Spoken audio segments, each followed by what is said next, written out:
dating ang lakas.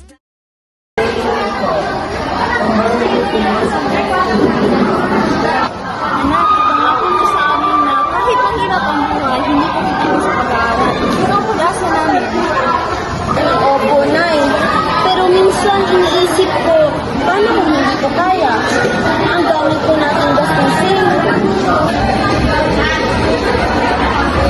Ria, ito, kahit biscuit lang, makakaraos din tayo at mag-aral ka ng mabuti at ako na ang bahala kang inay.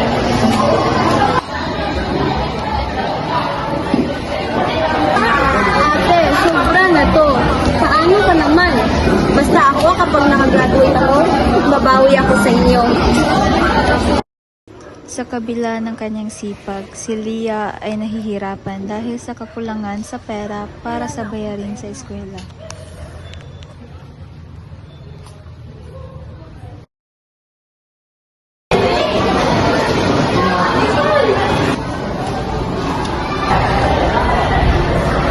Ma'am, hindi po ako makakapag-exam. Wala po kaming magbayad ng exam fees. Ria, alam kong mahirap ang sitwasyon mo, pero huwag kang sumuko. May scholarship akong pwedeng makatulong sa'yo. Gusto kong i-recommend ka. Maraming salamat po, ma'am. Hindi ko po sasayangin ang tiwala ninyo. Hindi naging madali para kay Lia ang kanyang pag-aaral. Kasabay nito ang sakripisyo ng kanyang kapatid at ina para maipagpatuloy niya ito.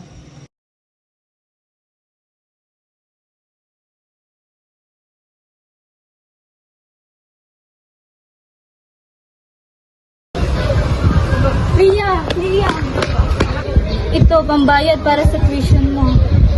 Ate, sobra na to. Paano ka naman? Isipin mo naman ang sarili mo. Pag nakapagtapos ka, lahat ng hirap natin sulit yan. Kaya mag-aral ka ng mabuti. Salamat, ate.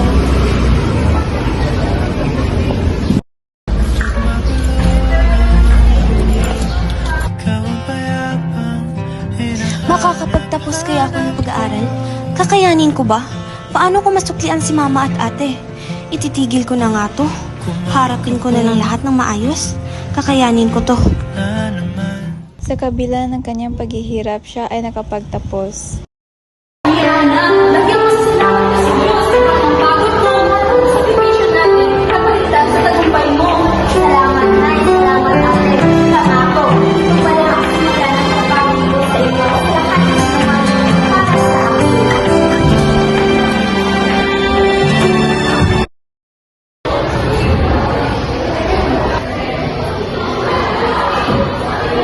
Magandang araw po sa inyo. Ako po si Lia Watson. Magandang umaga rin, Miss Watson. Ito po ang balibenta ko.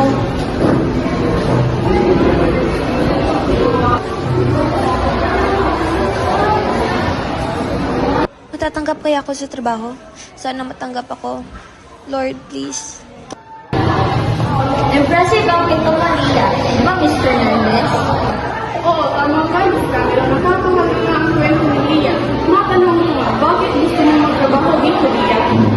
Gusto ko pong naiahon ang pamilya ko sa kahirapan. Gagawin ko po ang lahat para mapatunayan na kaya ko. Kita ko ang dedikasyon mo. Tanggap ka na sa trabaho. Malayo ang mararating mo. Tama ka, Miss Camila. Panigurado malayo ang darating niya. Salamat po, ma'am. Pangako, hindi ko po kayo bibiguin.